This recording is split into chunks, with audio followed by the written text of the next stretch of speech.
নমস্কার। আজকে আমি একদম চটপটা একটা রেসিপি শেয়ার করব আপনাদের সাথে। তো এই ধরনের রেসিপি আমরা প্রত্যেকেই খেতে পছন্দ করি। আর তো আজকে আমি পাপড়ি চাটের একটা রেসিপি শেয়ার করব আপনাদের সাথে। তো পাপড়ি চাট বানানোর জন্য আমি প্রথমে এখানে ছোলা মটর ভিজিয়ে রেখেছিলাম, 4 থেকে 5 ঘন্টা মতো ভিজিয়ে রেখেছিলাম। তো সেটা আমি একটা আলু আর ওই ছোলা মটর নুন হলুদ দিয়ে সেদ্ধ করে নেব। তো এখানে ছোলা আর মটর আর আলু প্রত্যেকটাই ভালো মতো সেদ্ধ হয়ে গেছে। এবার আমি এগুলো জল থেকে ছেঁকে তুলে নেবো আর জলটা ঝরিয়ে নেবো ভালোভাবে। তো ছোলা মটর আর আলুটা আমি জল ঝরাতে রেখে দেবো। আর এর মধ্যে আমি পাপড়ির জন্য ময়দা মেখে নেব। তো এখানে আমি 1 বাটি মতো ময়দা দিয়েছি আর হাফ চামচ মতো নুন আর জোয়ান নিয়েছি। তো সেটা দিয়ে আর সামান্য পরিমাণে ময়ামের জন্য সাদা তেল ব্যবহার করব। তো সবকটাই ভালো মতো আমি মিশিয়ে নেব। মিশিয়ে নিয়ে অল্প অল্প করে জল দিয়ে একটা স্মুথ ডো তৈরি করব। তো আমি এখানে পাপড়ি বানানোর জন্য ময়দাটা খুব বেশি নরম মাখবো না, একটু শক্ত করেই মাখবো। তো এরকম অল্প অল্প জল দিয়ে বারে বারে অল্প অল্প করে জল দিয়ে আমি ময়দাটা মেখে ফেলবো।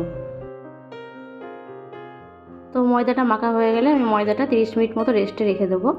আর এরপর আমি সেখান থেকে ছোটো ছোটো করে লেচি নিয়ে একটা রুটির মতো শেপ দেবো।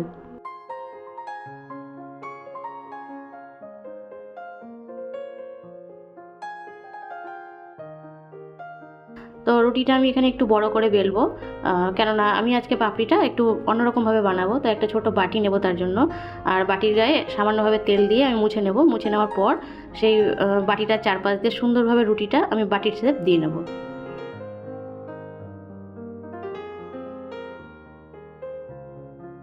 তো এখানে একদম পুরোপুরি রুটিটা গোল না হলেও চলবে। তো এইভাবে রুটি বেলে নিয়ে আমি একটা বাটি নিয়েছি। বাটির চারপাশ দিয়ে মানে বাইরের পোর্শনটা চারপাশ দিয়ে সুন্দরভাবে রুটিটা বসিয়ে হাতের সাহায্যে আস্তে আস্তে করে ঘুরিয়ে ঘুরিয়ে গোল একটা বাটির শেপ দিয়ে নিতে হবে। দিয়ে নেওয়ার পর যে এক্সট্রা ময়দাগুলো থাকবে সেগুলো সাইড দিয়ে বাটির সাইড দিয়ে সুন্দরভাবে কেটে সেগুলো বের করে নিতে হবে।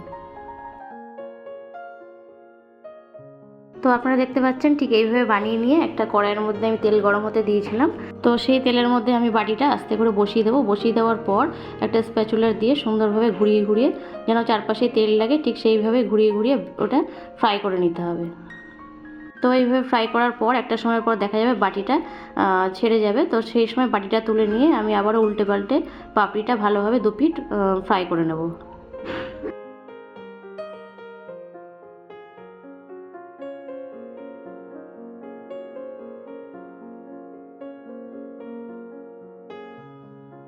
তো এইভাবেই চারপাশ উল্টে পাল্টে ঘুরিয়ে ফিরিয়ে পাপড়িটা ভালোভাবে ভেজে আমি তেল ঝরিয়ে তুলে নেব।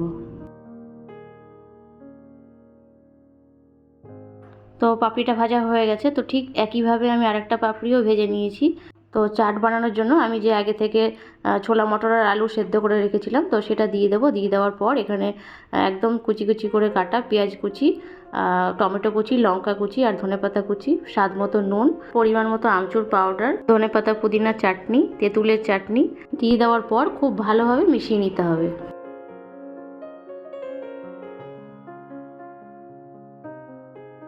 তো এইভাবে বেশ কিছুক্ষণ ধরে মাখিয়ে নেওয়ার পর আমি যে পাপড়িগুলো বানিয়ে রেখেছিলাম সেই পাপড়িগুলোর মধ্যে আমি সার্ভ করে দেবো।